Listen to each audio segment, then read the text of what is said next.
Suasana hari pertama masuk sekolah di Merauke.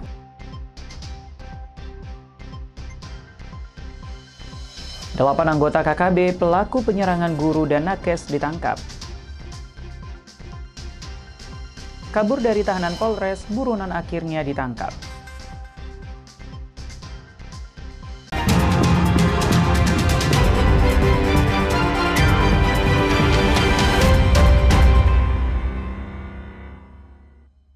Selamat pagi saudara, apa kabar Anda hari ini? Selain ketiga informasi tadi, sejumlah informasi dan berita menarik lainnya akan kami hadirkan untuk mengisi rangkaian berita Kompas Merauke hari ini. Selama 30 menit ke depan, bersama saya Frankie Wohel, inilah Kompas TV Independen terpercaya.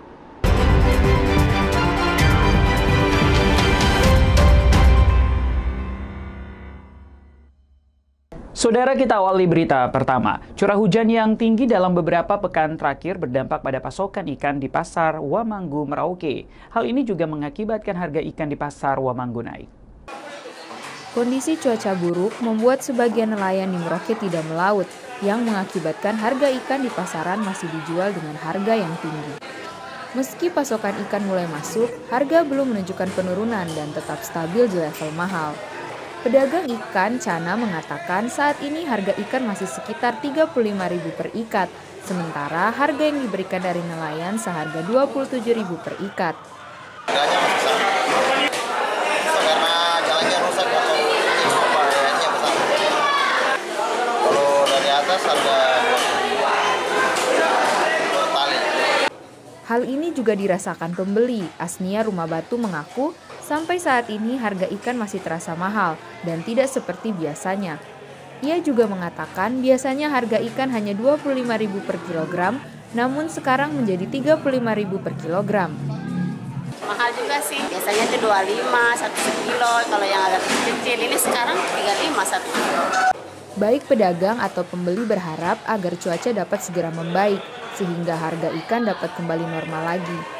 Kathleen Romera, Kompas TV Merauke, Papua Selatan. Saudara, hujan yang terus melanda wilayah Merauke mengakibatkan sejumlah bahan pokok dan sayuran mengalami kenaikan harga di Pasar Wamanggu.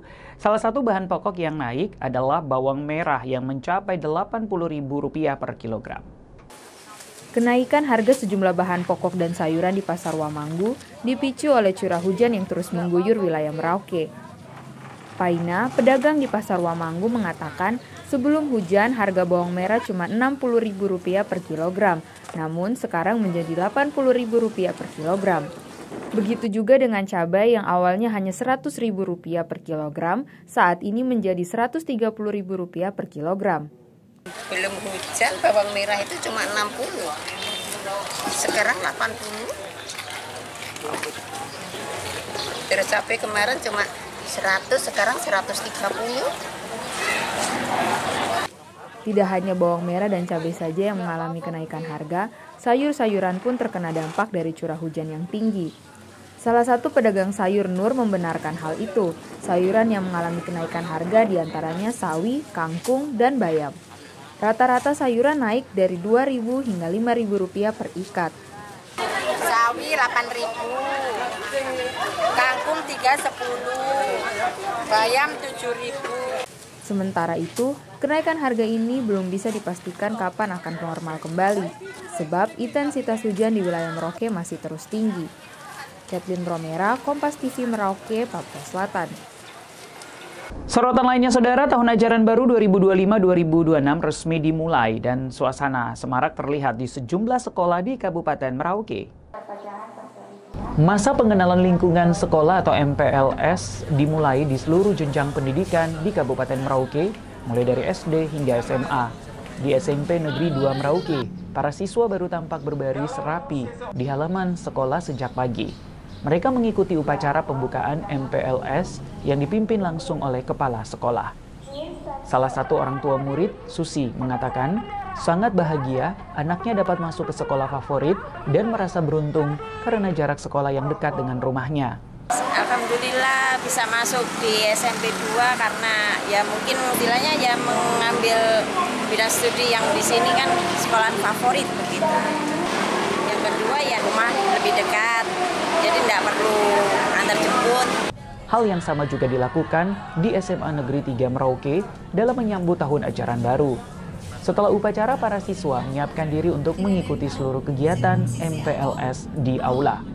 Rafifa Siti, siswa baru SMA Negeri 3 Merauke, mengatakan ia sangat senang dapat masuk ke SMA Negeri 3. Namun masih merasa agak canggung karena di lingkungan baru, ia juga sudah menyiapkan seluruh tugas yang telah diberikan oleh pihak panitia MPLS, mulai dari papan nama, tweetbon, hingga alat tulis. Rasanya senang sih, terus mungkin masih agak canggung sama yang lain karena kan masih baru juga, terus jadinya ngerasain lingkungan baru juga sih.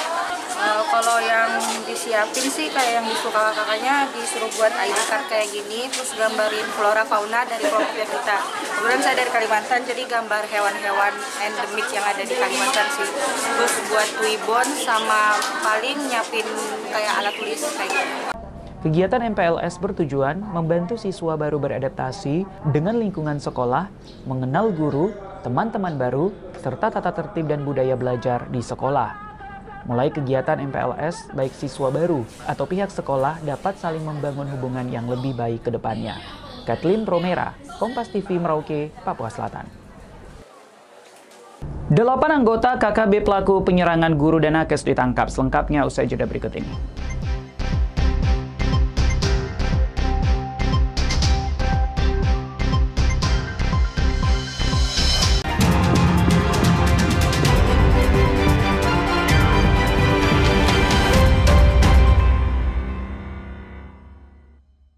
Masih bersama saya Frankie Wohel dalam Kompas Merauke. Dari Papua Pegunungan, saudara, 8 orang pelaku penyerangan guru dan nakes di distrik Anggrup Yahukimo ditangkap Satgas Damai Kartens. Dari 8 orang yang ditangkap, 3 diantaranya ditetapkan tersangka, sementara 5 lainnya dalam pendalaman. 8 anggota kelompok kriminal bersenjata yang terlibat dalam penyerangan guru dan tenaga kesehatan di distrik Anggrup, Kabupaten Yahukimo pada 21 Maret lalu ditangkap Satgas Operasi Damai Kartens dan Satuan Reskrim Polres Yahukimo pada Jumat siang. 8 orang yang ditangkap merupakan bagian dari KKB Batalion Eden Sawiyali yang berafiliasi langsung dengan Kodam 16 Yahukimo pimpinan Elkius Kobak. Dari 8 yang sudah ditangkap, 3 diantaranya ditetapkan sebagai tersangka, sementara 5 orang lainnya masih dalam proses pendalaman. Kasatgas Humas Damai Kartens, Kombes Pol Yusuf Sutejo, mengatakan bahwa 8 anggota KKB ini merupakan bukti bahwa aparat keamanan serius menangani kejahatan yang dilakukan oleh kelompok kriminal bersenjata. Pada hari ini, Jumat 11 Juli 2025, Satgas Operasi Damai Kartens telah mengamankan kembali 8 orang yang diduga sebagai kelompok kriminal bersenjata pasukan Eden Sawi Yoli. 3 diantaranya sudah dipastikan sebagai tersangka. 2 orang adalah Dilan Hombay dan Aris Pahabol, merupakan pelaku aksi penganiayaan terhadap tenaga kerja guru dan tenaga kesehatan tanggal 21 Maret 2025 lalu, dan Nander Simbolim terkait penganiayaan terhadap pengantar air galon tanggal 17 Juni 2025 di Jalan Sradala, kilometer 2, Distrik DKI, Kabupaten Yahukimo. Hingga saat ini, tim investigasi gabungan masih melakukan pendalaman terhadap kelima pelaku yang sudah diamankan, serta terus memburu sisa anggota kelompok bersenjata yang diduga kuat terlibat dalam aksi biadab tersebut. Vindi Rakmeni, Kompas TV Yahukimo, Papua Pegunungan. Saudara, Polda Papua menyiagakan 2.769 personil guna mengamankan pelaksanaan PSU Pilgub Papua. Nantinya 2.769 ini disiagakan di 2.009 TPS yang tersebar di 1 kota dan 8 kabupaten di Provinsi Papua. Sebanyak 2.765 personel kepolisian daerah Papua disiagakan untuk mengamankan pemungutan suara ulang gubernur dan wakil gubernur yang akan berlangsung pada 6 Agustus mendatang. Kabid Humas Polda Papua, Kombes Pol Jan Makatita mengatakan ribuan personel gabungan TNI Polri dan Linmas ini nantinya akan melakukan pengamanan di 2.009 TPS yang tersebar di 8 kabupaten dan 1 kota di Papua. Nantinya, pengamanan akan difokuskan pada lokasi-lokasi strategis yang memiliki potensi kerawanan tinggi, termasuk kantor KPU dan Bawaslu. Lebih lanjut, Kabid Humas menegaskan hingga kini situasi di wilayah hukum Polda Papua menjelang pelaksanaan PSU terpantau aman dan kondusif. Jumlah personil yang dilibatkan dalam pengamanan kali ini sebanyak 2.269 personil gabungan TNI dan Linmas dengan Brimob juga dilibatkan dalam pengamanan kegiatan tersebut. Vindi Rakmeni, Kompas TV Jayapura, Papua. Saudara, operasi Patu Kartens 2025 akan digelar selama 14 hari dari tanggal 14 hingga 27 Juli 2025. Target operasi Patu Kartens 2025 antaranya menggunakan ponsel saat berkendara, pengemudi masih di bawah umur, dan pengemudi yang melebihi batas kecepatan.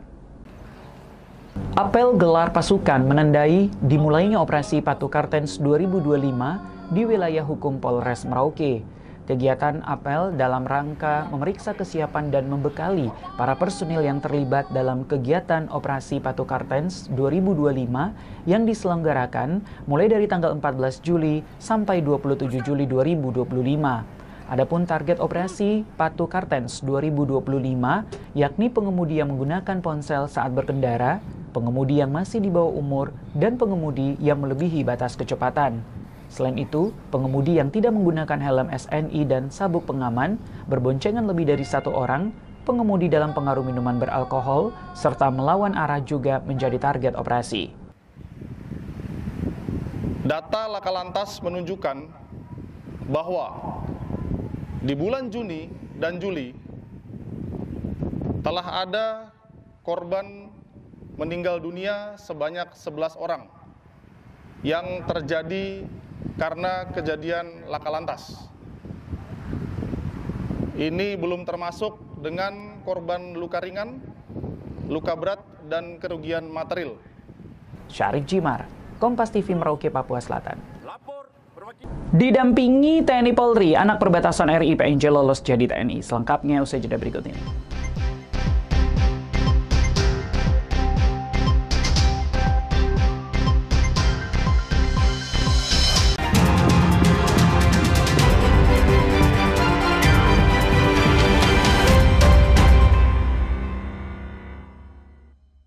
Masih bersama saya Frankie Wohel dalam Kompas Merauke. Saudara, 72 peserta yang terdiri dari staf dan Bamuskan di 5 kampung di distrik Merauke dilatih peningkatan kapasitas untuk memberikan pelayanan kepada warga. 5 kampung yang dilatih yakni Nggolar, Nasem, Wasur, Buti, dan Bokem. Selama 3 hari, 72 staf dan badan musyawarah kampung dari 5 kampung ditingkatkan kapasitasnya untuk mengelola dan memberikan pelayanan kepada warga. 5 kampung yang dilatih yakni Nggolar, Nasem, Wasur, Buti, dan Bokem.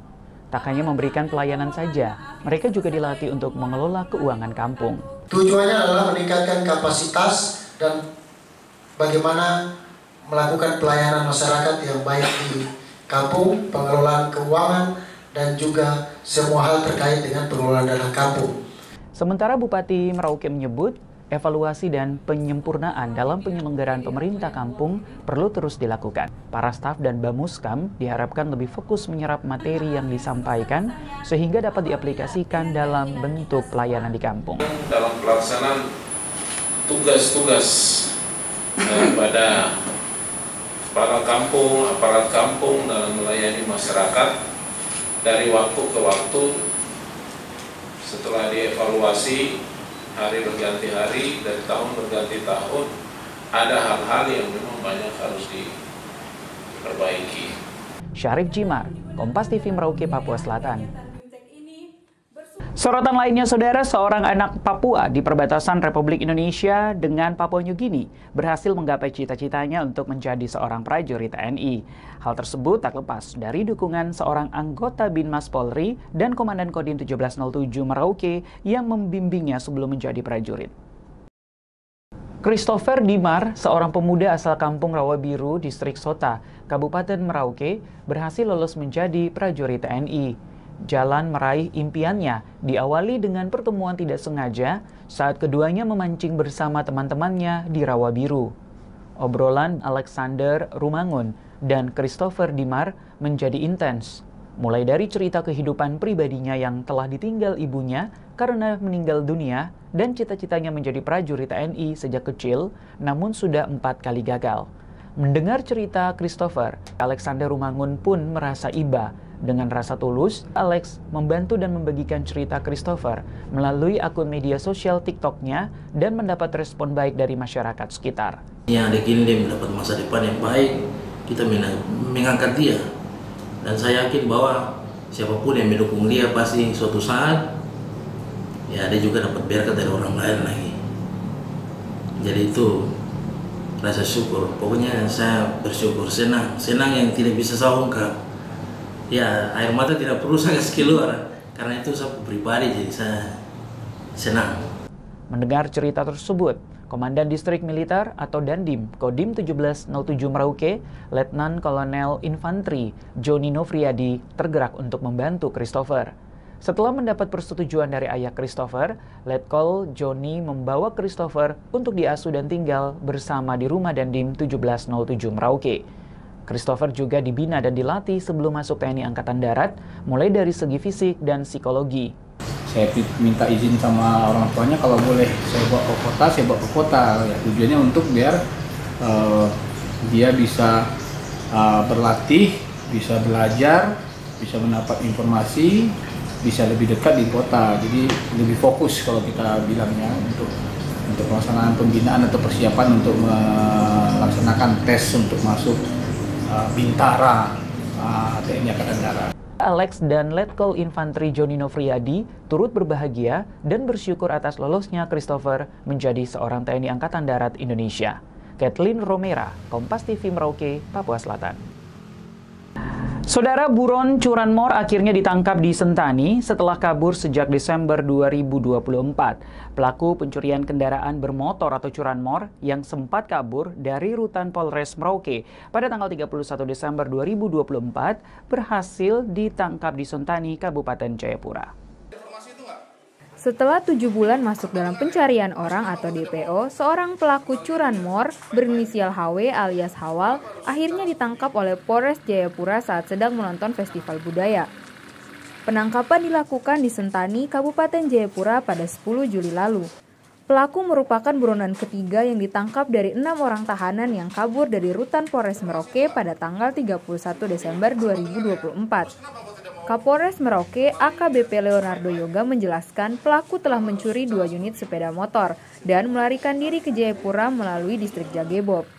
Ia juga menambahkan bahwa Polres Merauke telah menyebarkan informasi DPO secara masif sehingga pelaku dengan mudah dikenali oleh rekan-rekan Polres Jayapura walaupun penampilannya telah berubah sejak pertama kali melarikan diri.